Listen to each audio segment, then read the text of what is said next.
touchdown.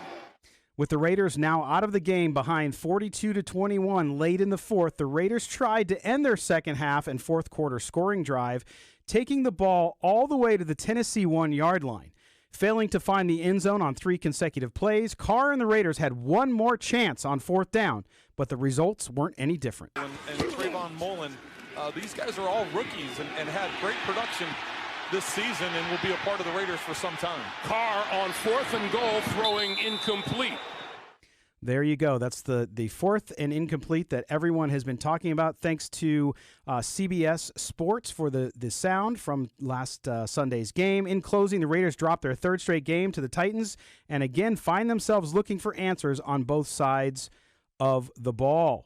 And on defense, the Raiders could not find any consistent play and were unable to stop the Titans enough to keep the game close and failed to pressure quarterback Ryan Tannehill, who finished the day 21-27 for 391 yards and 3 touchdowns. And the Titans amassed a staggering 552 yards, folks. Wow. And the Silver and Black defense still looking for answers and bodies to step up. How good was Ryan Tannehill? Well, he joined Aaron Rodgers as the only player to complete at least 75% of their passes with a passer rating of 130 or higher in 3 consecutive games. Just incredible. And so the fervor, whatever you want to call it, continues with the Raiders, with Derek Carr, as they lose their third straight. We're going to step aside when we come back. We're going to be joined by Chaz Osborne from Oakland. He's going to give us the game-defining moment. We'll also talk more about this, and I'm going to go on some rants here about the Raiders on why you shouldn't be surprised and why maybe you were too positive about what would happen this season with your Raiders. You're listening to the Silver and Black tonight. Don't go anywhere.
IC. Terms and expiration apply. CBS Sports Radio. Raider Nation rallies with us. This is Silver and Black Tonight on CBS Sports Radio 1140. Welcome back to Silver and Black Tonight here on CBS Sports Radio 1140. What a weekend it was, right, Raider Nation? A lot of the hopes and dreams of those who thought maybe the Raiders could make the playoffs in their final season in Oakland have pretty much dashed with the loss. I wouldn't call it a blowout, but the big loss, 21 points to the Tennessee Titans. And we're going to go out on the attorney Michael Troiano newsmaker line now and bring in my partner who's usually here with me, but he's on special assignment up in the Bay Area right now in Oakland. And that, of course, is Chaz Osborne. Chaz, you keeping it together up there? Hey, yeah, just got over here. I'm checking the mood over here. I actually heading over to a friend's house in Haight-Ashbury. They're Raider fans as well, so it'll be interesting to see the mood of the Bay Area Raider fan base with the final home game in Oakland, Alameda this weekend. Well, Haight-Ashbury, you can definitely probably find some mind-altering things there to take your mind off it. They might not they'll be there, but they won't actually be there. But, Chaz, before we dive into some more of the facts, though, as every week you do, you talk about kind of a game-defining moment. There were so many things that happened. I mean, the first half was going so on. For you, what was that defining moment? When did it get away from the Raiders? Honestly, I know the game was tied at the half, but to me, it really felt like the Titans could have easily been up 31-14. I mean, with 350 yards of total offense, they were moving the ball at will in the first half. But the turning point for me was really that second drive of the second half. The Raiders had just held the Titans on a 3-and-out after pinning them deep in their own territory. And with the ball midfield to start that second drive, they promptly went and 3-and-out themselves and gave the ball right back to the Titans, who drove 89 yards in 6 plays for the touchdown. And that just started another avalanche that the Raiders couldn't recover from. But here's the thing, too, and that's it. There's been so much back and forth. Of course, the defense. I said it in the first segment, Chaz. 552 yards they gave up to the Titans. 552. I mean, staggering. It's staggering, and I'm not here. I'm never going to give excuses for a defense that is undermanned and not performing as they need to, right? And right. they've had injury. It's not an excuse. Everybody has injuries, but I'm just blown away because people only want to see one thing, one reason why this team is where they are. They want to blame Derek Carr. Or they want to blame the defense. There's like no in between where I'm looking at it all, Chaz, and I'm saying, yeah, all of the above. Yeah, all of the above. We've talked about it. It's not a complete team, by any stretch of the imagination. Like we talked about at the beginning of the season, it was like this, it's going to be a building season. It's a rebuild. We're gonna hope this gets better. We're gonna hope that gets better. And then all of a sudden, when you're sitting at 6-4, you start talking about playoffs, and we're all of a sudden great. It's like, wait a minute, pump the brakes a little bit. A lot of injuries, a lot of moving pieces there, and it's not a complete team yet. I don't know if you played the sound from John Gruden yet, but no. Any of those press conferences? No. Well, the Raiders, the Raiders have scored the fewest points in the league in the third quarter, right? 20 points. 20 points, Scott. 20 points in 12, now 13 games. Amazing. It's just, well, John Gruden was asked about that, and he said, and I quote, "I don't know what they're eating or drinking or talking about in there at halftime." Like, he doesn't know what they're talking about. Isn't he the one that should be talking in there? Chewing them out, motivating, strategizing, something. Yeah, and Chaz, I know we only have a couple minutes left here, but I agree with you too. And I think actually John Gruden, I told you last week, I had no problem with him defending his quarterback. It's just what you do. There's no sense in undressing your player in front of the media right. and breaking them down. At the same time, I thought him coming out, he continues to talk about the schedule. He continues to talk about injuries, which I know play factors into it, but you can't use it as an excuse. And he seems like he's doing it more, and I don't think that's a good message for the players. No, but, he also talked about the play calling and that he calls the plays and he needs to do a better job of that. And, Scott, you and I, we said it over the past few weeks that some of the plays have looked predictable. And now credit the Titans defense for playing a great game. We saw on one or more of occasion that Derek Carr keeping the play alive as long as he could, but the Titans did a great job in coverage. So you got to give him that. But, I'm starting to point the finger a little bit at Coach Gruden, maybe not mixing it up enough. We heard last week that the Chiefs, the Honey Badger, talking about how he kind of knew what Derek Carr was doing, and a lot of that's on the coach. You got to mix it up. You've got to call these play calls. They knew Ingold was getting that ball. The defender jumped over the line before the ball was even snapped because he knew Ingold was getting it. Like, it's getting a little predictable. That's fine. Well, it's predictable. It's predictable, and then you got to wonder why it's predictable. Is it predictable because they don't have the confidence in the quarterback in the off. I mean, I don't know what it is, but I think you're right. I think you're right, Chaz, and I think it's something that we're going to have to watch. And, of course, we'll talk about it on Sunday when you're back a little bit as we preview the Jaguars game. All right, man. Well, listen, thank you so much for calling in, and we will talk to you on Sunday. Okay, sounds good, Raider Nation. All right. Chaz Osborne, of course, my co-host on the road in Oakland right now. We're going to step aside, take a break here.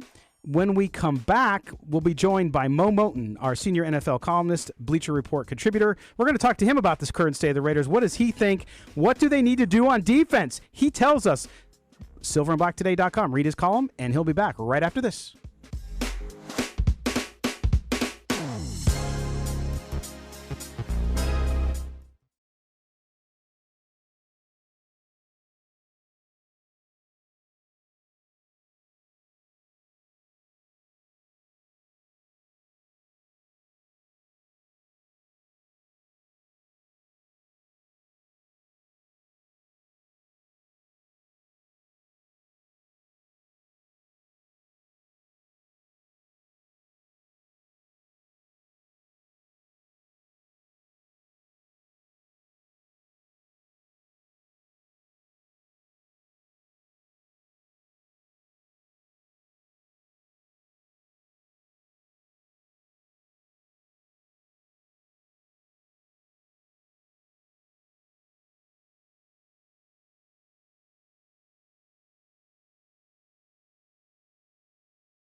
Sports Flash. I'm Jay Berman. This report is sponsored by the NFL. Thanks to you, Huddle for 100 surpassed its goal of 100 million minutes. Volunteer in your community this holiday season to spread the spirit of service. Log your minutes at NFL.com/huddle for 100. All right, we'll start in the NBA. We have 4 games on the schedule tonight, the first of which is underway in Charlotte. Wizards and Hornets, a pair of struggling teams. 3 minutes to play in the second quarter, and the Wizards lead at 43-42. 2 more games about to get underway. Hawks and Heat in Miami. Heat have been a pleasant surprise so far this season. They are 17-6. Also have the Nuggets and Sixers and a good one. Sixers, of course, 17-7. Nuggets are 14-7. Nightcap features the Knicks and Blazers from Portland. College hoops, we have some good ones tonight inside the top 25. Number 1, Louisville. They're 9-0. They're at the half, trailing Texas Tech 31-28. Meanwhile, number 4, Maryland, they're at the half. They're 10-0. They trail Penn State by double digits, 40-30. About to get underway, number 2, Kansas takes on Milwaukee. Then at 9 Eastern, number 18, Butler, they're 9-0. They take on number 11, Baylor. Also number 24, Colorado, plays host to Northern Iowa. All right, football news. Saints defensive end Marcus Davenport suffered a significant foot injury. He's expected to undergo season-ending surgery. Alshon Jeffrey has a bad foot. His season is over as well. I'm Jay Berman. Jim Rome here. Tomorrow in the Jungle, two-time UFC champ Amanda Nunes and Villanova head basketball coach Jay Wright. 12 noon Eastern, 9 Pacific. CBS Sports Radio. The only way you can take CBS Sports Radio 1140 with you is with the radio.com app. Download it today and listen to us anytime, anywhere. We've got your Raiders covered. Knock on wood if you're with me. This is Silver and Black Tonight on CBS Sports Radio 1140. And now, here's your host, Scott Gobranson. Welcome back, Raider Nation. Silver and Black Tonight, of course, the sister program, brother program, whatever you want to call it, to Silver and Black today. Listen, 8 to 10 a.m. Pacific time on Sundays, so you can hear us twice a week. Also, just if you haven't seen, the Raiders made some transaction announcements late this afternoon. They have signed Rod Smith, the running back from Ohio State, originally 5-year vet. They've signed him. They've waived the following players, and you will not be surprised. Linebacker Preston Brown, Terrell McClain, the defensive tackle, and DJ Swearinger, the safety, as well as putting Foster Moreau, the tight end, the rookie tight end, on the injured reserve. They've also signed to the practice squad Dylan Mabin. Of course, you remember him from the preseason. So the Raiders making moves after giving up 552 points on defense. I can see why. Oh my gosh, just incredible. And I'm gonna have a rant to end the show on some of that too. But before that, we're going to go out on the Newsmaker line here and bring in our senior NFL columnist, Moe Moton. And Mo just published his story, his take on what they need to do on defense, what the Raiders need to do on defense. But we're going to bring him in now. Mo, good evening. How you doing? Doing pretty good. Just looking at these transactions and thinking these are the changes that we needed to get the Raiders defense back on track. This is exactly what we needed. I'm kidding. Yeah, I figured you were being facetious. But at this time of the year, who do you find roaming around like a zombie wanting to be signed by an NFL team? You don't find frontline starters. Yeah, exactly. You're not going to find Perry Riley. You're not going to find Navarro Bowman at this point in the season that's going to patch up your defense and help you finish, on a strong note on that side of the ball. It's slim picking, so not much you can do at this point. No, there's not much you can do. And Mo, that's the thing I was going to say is that, you have a situation where, yes, you need help on defense, but guess what? There's not anybody out there. And so you kind of have to just grin and bear it and understand that it's going to have to be addressed, of course, when they get to the postseason and into the offseason with the draft and whatnot. But you wrote today, you talked about the defense. What else can they do over these last 3 games? And I think it starts, one of the guys I was excited about, and you wrote about it, was LaMarcus Joyner, who's been playing out of position all season. What would you do with him? I would absolutely move him to safety. And I took a quote right from the horse's mouth. He said it himself. He pushed to play safety when he was with the Los Angeles Rams. The Rams hired Sean McVay and Wade Phillips as his defensive coordinator. He had played nickel before they arrived under Jeff Fisher, and then he liked playing safety, even though he was a cornerback in college. But on the pro level, he seems to be a much better safety. He got the move, and he had his best season: 3 picks and 9 pass deflections. So I think the Raiders. Obviously, they paid him 4 years, $42 million, so he's going to do what the Raiders ask of him. But when you look at his production, his career, and you look at where he's been most productive, he's been at the safety position. But yet they refuse to play him at that spot, and they continue to have him in the slot, which I think is a terrible idea. Yeah, and it's not really fair to him, I think, from a talent perspective. Now, I understand there's team needs sometimes, so guys will play where they need to play. To your point, he's getting paid to do so, but it's not optimal for him nor the team. Now, Daryl Worley's another guy that, I've had mixed reaction to, but that's also, I think, where he's being used. What would you do with Daryl Worley? Yeah, my Daryl Worley approach is a little bit out of the box. There's a lot of people, I haven't seen this too much. If you look on Twitter, to some people he's one of the best players on the Raiders defense, and to some people he just completely sucks, which I think is too far extreme. But what I would do is I would have him in the slot because he has played some slot snaps. Because again, I don't think LaMarcus Joyner is